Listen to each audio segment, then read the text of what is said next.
देखिए पैसा देना होगा, अगर पैसा नहीं देते हैं तो आपको ड्यूटी ना करवाएं, चाहे कहीं भी हो ड्यूटी करवा लेते हैं पूरी और पैसा नहीं देते हैं। अब इसी तरीके से पोस्टर ट्रैकर पर इस काम को करो उस काम को करो, जबकि पैसा आया नहीं, पैसा आया है मार्च तक का, पैसा मार्च तक का आया है। और जियो टैगिंग करो, अब जियो टैगिंग के लिए जिस किसी के फोटो अपलोड करने के लिए रह गए तो जियो टैगिंग करो और पोस्टर टैगर पर जितना भी काम है काम करते जाओ। और देखिए एक चीज़ और, इसमें अयोध्या जिले से एक इसी प्रकार एक और वो उठाए, एक और आदेश उठाए वहाँ से कि वो पोस्टर टैगर पर काम नहीं करें, इसका भी विरोध है, तो मैं इसको भी दिखाना चाहूँ। तो देखिए कई आज आदेश लगे हुए हैं, आप सभी मैंने पूरा वीडियो देखें, बीच में वीडियो को छोड़ करके ना है, बहुत ज़्यादा जरूरी जानकारी की बात है। तो मुख्य सेविकाओं की सीधी भर्ती पर रोक की मांग, तो यानी ये जौनपुर जिले की खबर है। वहाँ पर आंगनबाड़ी बहनों ने जो सीधी भर्ती सुपरवाइजरों की निकाली है उसके लिए रोक की मांग लगाई है। तो आंगनबाड़ी कर्मचारी और सहायिका एसोसिएशन की एक बैठक सुजानगंज ब्लॉक सभागार में हुई, जिसमें इसमें मुख्य सेविकाओं की सीधी भर्ती रोकने की मांग की गई। एसोसिएशन की उत्तर प्रदेश वरिष्ठ उपाध्यक्ष सरिता सिंह ने कहा कि 2012 के बाद से कोई पदोन्नति नहीं की गई। प्रदेश के हर जनपद में मुख्य सेविकाओं की कमी है। कई परियोजना तो मात्र 1 या 2 मुख्य सेविका देख रही हैं। राज्य पोषण मिशन की तरफ से 2 साड़ी वर्कर को और 2 हेल्पर को दिया गया। कपड़े की क्वालिटी इतनी घटिया है कि शरीर पर डालते ही गमोरिया निकलना शुरू हो जा रहा है। अगर सीधी भर्ती प्रक्रिया पर रोक नहीं लगाई गई तो हम कोर्ट का दरवाजा खटखटाने के लिए विवश होंगे। पदोन्नति करते हुए सीधी भर्ती की जाए, हमारी बहनें डिप्रेशन की शिकार हो रही हैं। बैठक में मंडल संरक्षक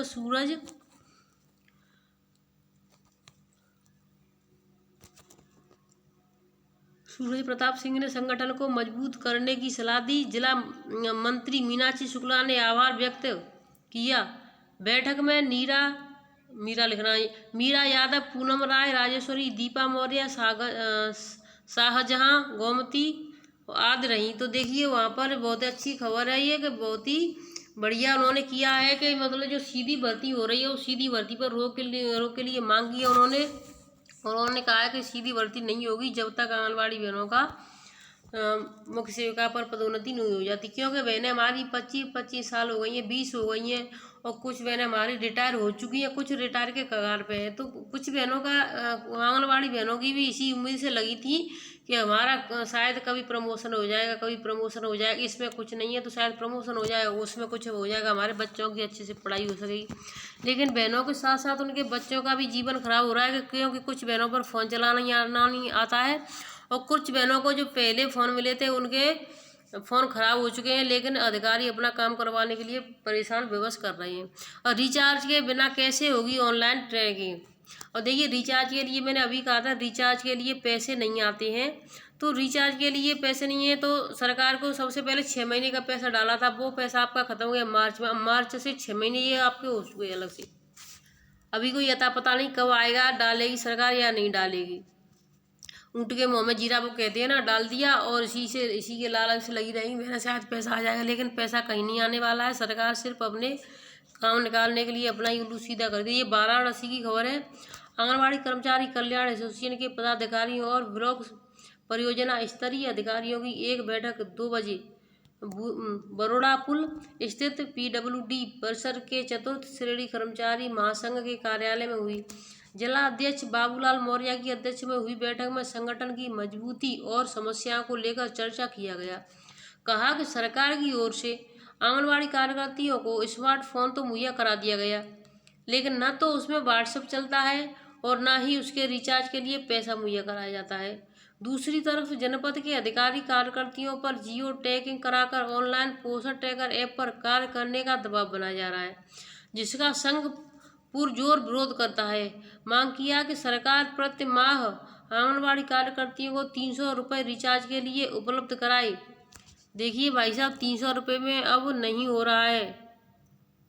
300 रुपये महीने के हिसाब से तो सही है, और नहीं तो 300 रुपये उसके हिसाब से नहीं है। अगर 3 महीने का कराएंगे तो 700-800 रुपये का होता है, उपलब्ध कराए। इसके अलावा 3 वर्ष से एक ही फील्ड में तैनात मुख्य सेविकाओं और परियोजना अधिकारियों के स्थानांतरण को लेकर जिला अधिकारी को ज्ञापन भी सौंपा। बैठक में प्रदेश अध्यक्ष अंजना मौर्य, लीला सिंह, चंद्रगुप्त, संयोगिता कुमारी, शकुंतला यादव, अलकानंद, प्रवेश सिंह, शैल सिंह, सिद्धू गिरी सहित अन्य रहे। संचालन गीता सिंह और धन्यवाद अंजना सोनी ने किया। तो देखिए बहुत ही अच्छी वहाँ से आवाज़ उठी है कि जब आंगनवाड़ी बहनों पर पैसा नहीं है रिचार्ज के लिए तो कैसे करेंगी। अब देखिए एक और घर घर पहुँचेंगी आशा वो आंगनवाड़ी कार्यकर्तियाँ। अब इसमें क्या है, गोरखपुर की खबर है। 31 जुलाई तक चलने वाले इस अभियान से आशा और आंगनवाड़ी कार्यकर्तियाँ घर घर जाकर 6 काम करेंगी। आशा घर के भीतर जाकर मच्छरों के स्रोत की पहचान और उन्हें नष्ट करवाने का भी काम करेगी। तो देखिए अब बस यही काम रह गया था कि जितने भी घरों में मच्छर होंगे उनको भी आंगनवाड़ियाँ ही भगाने जाएंगी और घर वाले कुछ नहीं करेंगे। क्योंकि अभी तक तो घर वाले बच्चों को पैदा करके छोड़ देते थे, उनको भी देखना था आंगनवाड़ियों को कितना वजन है, कितना कमज़ोर है, कितना क्या है। अब मच्छर उनके घर में अगर हो गए तो मच्छरों को भी आंगनवाड़ी भगाने जाएंगी। क्योंकि अगर मच्छर को काट लिया बच्चे ने तो मच्छर के काटने से बच्चे को मलेरिया हो जाएगा, तो उसकी जिम्मेदारी भी आंगनवाड़ी की बनती है। सामुदाय की मदद से बीमारियों को पहचान व बचाव होगा आसान। 31 जुलाई तक घर घर और घर के भीतर भी जाएंगी आशा बहुएं। देखिए ये है सरकार के नए नए हथकंडे। आंगनवाड़ी बहनों को तो पता नहीं उन्होंने क्या समझ रखा है। और देखिए आज यानी सोमवार है, सावन का पहला सोमवार है। सभी बहनों को सावन के पहले सोमवार की बहुत बहुत शुभकामनाएं, हार्दिक बधाई। तो देखिए आटा, पनीर व दही आज से महंगे हो जाएंगे। तो देखिए जो बहनें अपना खरीदती हैं, जो मोल खरीदती हैं उनके लिए बहुत ही ज़्यादा परेशानी वाली बात है। और जिनके घर में अनाज होता है उनके लिए बहुत ही परेशानी वाली बात है। क्योंकि देखिए जो घर में अनाज होता है जैसे किसान के यहाँ होता है उस पर तो वो पैकेट तो कर नहीं सकता, जैसे पैकेट बना दे तो वो पैकेट, और पैकेट वाली चीज़ पर पैसा बढ़ेगा, बिना पैकेट वाली चीज़ पर पैसा नहीं बढ़ेगा। ये सरकार की देखिए नई चीज़ है। जीएसटी परिषद में फैसले लागू होने के बाद सोमवार से कई खाद्य वस्तुएं महंगी हो जाएंगी। इनमें पहले से पैक और लेबल वाले खाद्य पदार्थ जैसे आटा, पनीर और दही शामिल हैं। इन पर 5% जीएसटी देना होगा। इतना ही नहीं, ग्राहकों की 5,000 रुपये से अधिक किराए वाली अस्पताल में कमरों के लिए 5,000% जीएसटी का भुगतान करना होगा। देखिए एक तो इंसान बीमार पहले से है, उसको हॉस्पिटल को पैसा दवाई का दो, 5,000 रुपये कमरे का दो और उसके ऊपर से जीएसटी भी लगा दो। सरकार ने तो हद ही कर दी है इस बार हर चीज़ के लिए।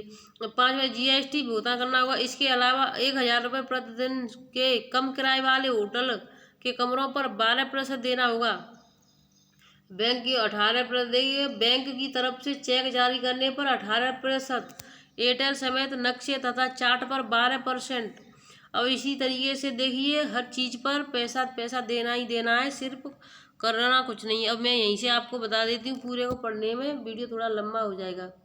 तो देखिए आते हैं हॉस्पिटल के 5,000 रुपये से अधिक किराए वाले कमरों पर लगेगा 5,000% जीएसटी। 1,000 रुपये प्रतिदिन के कम किराए वाले होटल के कमरे, अलर्ट सहित मैप और चार्ट पर भी देना होगा 12%। बैंक द्वारा जारी किए जाने वाली चेक बुक पर भी अब चुकाना होगा टैक्स। देखिए जो बैंक से चेक बुक मिलती है उसको भी अब आपको जीएसटी लगेगी। देनदारी लगाने के लिए इसे विभाजन नहीं किया जा सकता। यह अधिसूचना धारा 8 के प्रावधान से परे है। प्रतीत होती है कि जो सभी समग्र आपूर्ति, लेन देन एवं एकल कर को अनिवार्य करती है। तो देखिए इसकी शुरुआत तो पहले ही कर दी थी, जो आपकी इसमें लिखा है, इसमें आपकी जो केंद्रीय वित्त मंत्री निर्मला सीतारमण की अध्यक्षता में हुई बैठक में जीएसटी परिषद ने डिब्बा या पैकेट बंद और लेबल युक्त फ्रोजन को छोड़कर मछली, दही, पनीर, लस्सी, शहद, सूखा मखाना, सूखा सोयाबीन, मटर जैसे उत्पादन, गेहूं और अन्य अनाज तथा मुरब्बे पर 5% जीएसटी लगाने का फैसला लिया था। हालांकि खुले में बिकने वाले बिना ब्रांड वाले उत्पादनों पर जीएसटी छूट जारी रहेगी। AMRD एंड एसोसिएशन के सीनियर पार्टनर रजत मोहन ने कहा कि स्वास्थ्य सेवाओं को दशकों से कर कानून के तहत छूट प्राप्त है। उन्होंने कहा संशोधन के संबंध में जो सवाल दिमाग में आता है वह यह है कि चूंकि अस्पतालों द्वारा किया जाने वाला इलाज एक समग्र आपूर्ति है, इसलिए इसके लेन देन के विभिन्न हिस्सों पर नई देनदारी लगाने के लिए किया गया है। तो देखिए अब आपको ये जो भी है मैंने आपको बता दिया है, इसमें और उसमें एक ही बात है, थोड़ा बहुत अंतर होगा, इसमें थोड़ा ज़्यादा बता दिया गया लेकिन चीज़ें वही हैं। इसमें देखिए एक एक चीज़ के बारे में बताया, मैं इसको पूरा एक एक के बारे में बताऊंगी। जीएसटी के बाद इन पर 18% टैक्स चुकाना होगा। अब किन किन चीज़ों पर 18% चुकाना होगा? उत्पादन सेवाएं, पुरानी दर और नई दर। चाकू, पेंसिल, शॉर्पनर पुरानी दर 12% थी, अब इसकी नई दर हो गई 18%। और इसकी LED लाइट सर्किल बोर्ड पर पहला 12 था, अब इसको 18 हो गया है। ड्राइंग और मार्किंग उपकरण 12 था, अब हो गया 18। सोलर वाटर हीटर पहले 5 था, अब इसको 12 कर दिया। तैयार चमड़ा, चमड़े के कंपोजिशन पहले 5 अब 12। और ट्रेडा पैक 12 था जो अब 18 हो गया। बैंक चेक बुक पहले 0 थी, उस पर नहीं लगता था टैक्स, उस पर अब 18%। ई कचरा पर पहले 5%, अब 18%। और चिक फंड सेवा पर पहले 12%, अब 18%। पानी साइकिल पंप पहले 12% था, अब उस पर हो गया 18%। तो इस तरीके से अब सभी को टैक्स चुकाना होगा। वीडियो अच्छी लगी है तो लाइक शेयर जरूर करें, चैनल को सब्सक्राइब करना, जो बेल आइकन आता है उसको दबा लें, जिससे आपके पास हमारी हर नोटिफिकेशन समय पर पहुंचती रहेगी। और पोस्टर ट्रैकर के बारे में सभी वीडियो डले हैं, तो आप पोस्टर ट्रैकर की वीडियो देख लें और अपने सभी लाभार्थियों को समय से फीड कर दें। और जैसे ही फीड करें आप उसमें उनका साथ ही साथ THR और वजन लंबाई जरूर भर दें। धन्यवाद।